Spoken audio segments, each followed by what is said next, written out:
Olá, hoje eu tô aqui para falar sobre alimentação. Isso mesmo. Nesse período em que nós estamos vivendo aí, nós precisamos saber quais os alimentos que nos deixam mais saudáveis, né? Porque afinal de contas, uma boa alimentação ajuda a gente a combater diversas doenças, né? E nesse período contra o coronavírus, né? Nessa luta que nós estamos aí, nada melhor do que termos esses aliados, né, à nossa disposição. Então, para isso, eu trouxe a nutricionista Orjana Oliveira para deixar a gente aqui mais bem informado quanto aos alimentos ideais. Orjana, muito obrigada pela sua participação. Eu agradeço muito você ter aceito o nosso convite e eu quero aproveitar para te perguntar quais os alimentos ideais para aumentar a nossa imunidade e conseguirmos aí vencer essa batalha contra o coronavírus. Obrigada pelo convite. Acho que é importante nesse momento onde as pessoas têm tido tantas dúvidas em relação à alimentação, poder estar aqui contribuindo de alguma maneira. As pessoas têm me perguntando bastante sobre que alimento consumir para melhorar a imunidade, mas acho que antes de falar sobre isso, um ponto importante é deixar claro que a gente vai, através de uma alimentação saudável, equilibrada, com todos os nutrientes que o nosso organismo precisa, fazer com que ele reaja de uma maneira melhor caso a gente contraia a doença, mas a gente não tem como evitá-la através desses alimentos, né? Então, isso é bastante importante a gente estar esclarecendo. E para a gente ter essa alimentação saudável, a gente precisa eliminar alimentos, né, ultraprocessados, muito industrializados, ricos em conservantes, corantes, ter uma alimentação rica em frutas, legumes, alimentos importantes como arroz e feijão, né, que eram alimentos presentes na mesa do brasileiro, e esses hábitos têm sido abandonados por conta dessas dietas da moda, né? As pessoas em busca de uma alimentação saudável acaba que ouvindo, né, informações de fontes não seguras, a gente acaba deixando de consumir alimentos importantes para ter uma vida saudável. Então, acho que é a hora também da gente estar refletindo sobre essas questões. Acho que está tendo um desequilíbrio aí em relação a essa busca por uma alimentação saudável, do que é saudável, né, realmente. Então, acho que a gente precisa refletir bastante sobre isso. Em relação à contaminação, o que a gente precisa ter em cuidado aos alimentos, né? Ao chegar do supermercado com as compras, higienizar todos os alimentos antes de estar guardando na geladeira, no armário, antes do preparo, o cuidado, né, com a higiene aí das mãos, na hora de preparar os alimentos, quem puder usar máscara, né, touca, essas medidas são medidas de segurança que aí sim farão com que a gente evite a contaminação. Verdade, Orjana, muito bem lembrado, tá aí a dica, né? A verdade é que a higienização é sempre importante para a gente nos prevenir, né, contra as doenças aí, né? Então, higienizar sempre muito bem as mãos e os alimentos, não só nesse momento delicado que estamos vivendo aí, como sempre, né? A gente tem que levar isso para a vida inteira. Eu queria aproveitar para perguntar para você sobre a vitamina C. Né? Dizem que a vitamina C é muito importante porque ela aumenta a imunidade, né? E eu queria que você me dissesse qual a melhor forma da gente consumir a vitamina C para manter aí as vitaminas dela. Uns dizem que a fruta mantém mais propriedades e outros dizem que o suco é melhor. Esclarece aí para mim, o que é melhor? A fruta ou o suco? Em relação à vitamina C, ela é realmente um nutriente bastante importante no que diz respeito à imunidade, porém ela é uma vitamina bastante fácil da gente estar consumindo, porque ela está presente na maioria das frutas, dos legumes, em frutas comuns como a laranja, acerola, limão, caju, goiaba, siriguela. Então é bastante fácil a gente estar atingindo as recomendações nutricionais dessa vitamina.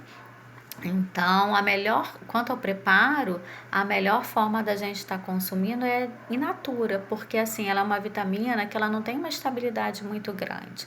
Então, ela se perde quando a gente corta, quando a gente adiciona outros líquidos.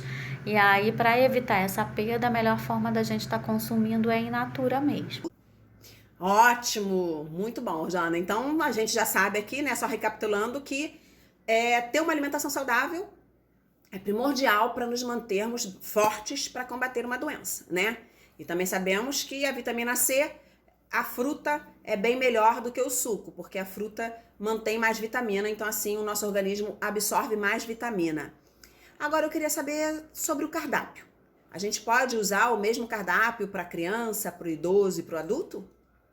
Relação ao cardápio, ele pode ser o mesmo sim, para toda a família, para os idosos, para as crianças, para os adultos, desde que eles atinjam as recomendações nutricionais, né? Que ele seja equilibrado, rico em proteínas, rico em vitaminas, minerais, carboidrato, lipídios.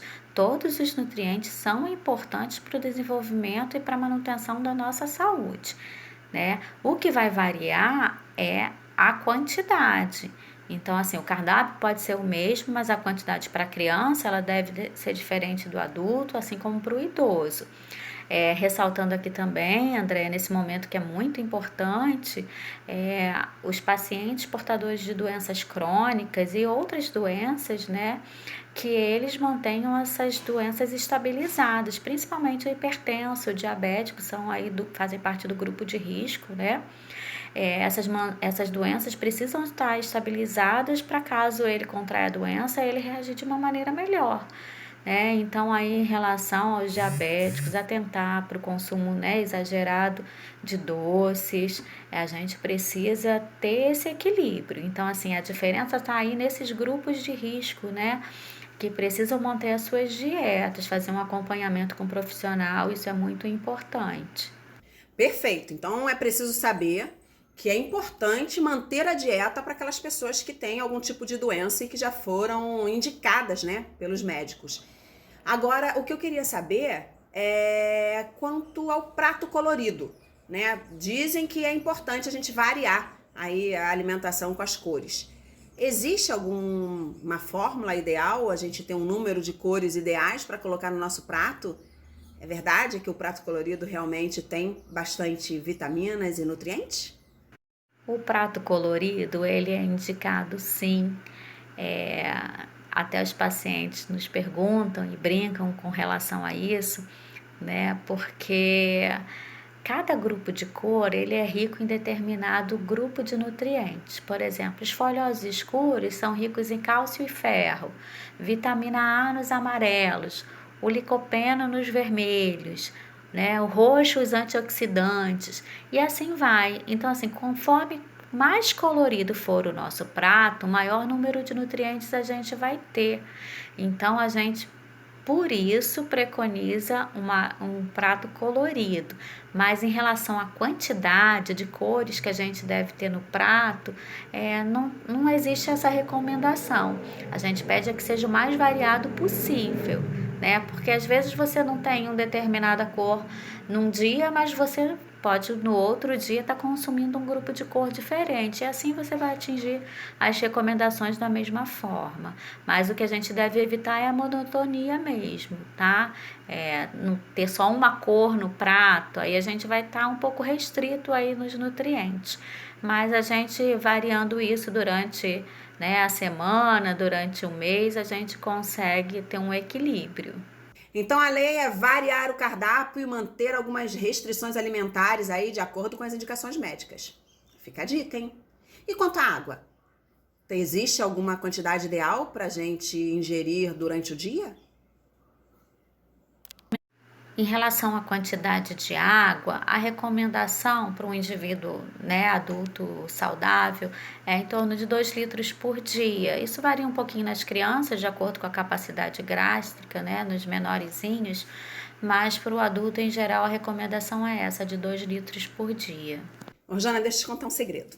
Aqui em casa, a gente é fã de limonada. E nesse período aí, a gente tá bebendo limonada todos os dias. Inclusive, até quem me acompanha aí já sabe disso. Eu compartilhei uma receita de uma limonada aqui, delícia.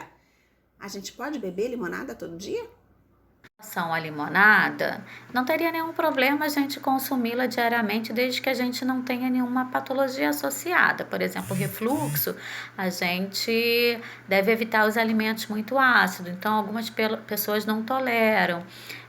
Gastrite, algumas pessoas não toleram, outras já não têm nenhuma intercorrência, né, consumindo as frutas ácidas. Isso varia também de cada pessoa, né? De cada paciente.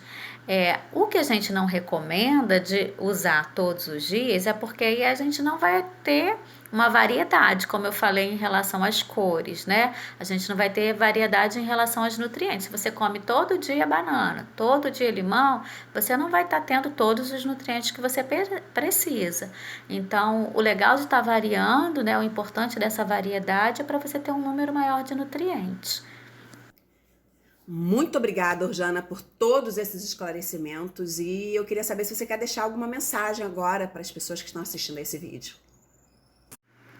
Uma mensagem que eu gostaria de deixar aqui, nesse momento difícil que a gente vem enfrentando, é que para nós que não temos tempo, às vezes, de preparar uma refeição para o nosso filho, para a nossa família, né, que a gente possa resgatar esses valores que têm se perdido, porque às vezes por conta da correria, do cansaço, a gente abandona esses hábitos tão importantes, né?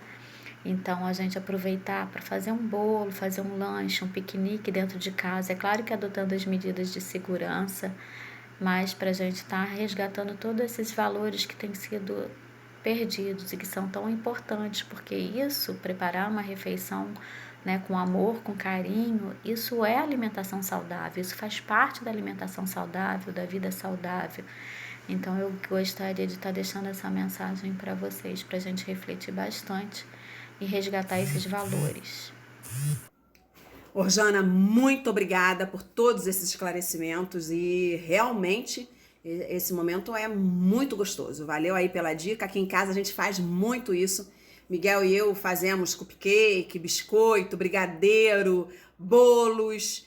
E esses dias ele até fez o prato dele predileto, espaguete. Lógico que eu ajudei ele, né? Ele não podia fazer sozinho, né? Ele ainda é muito novinho para mexer no fogão.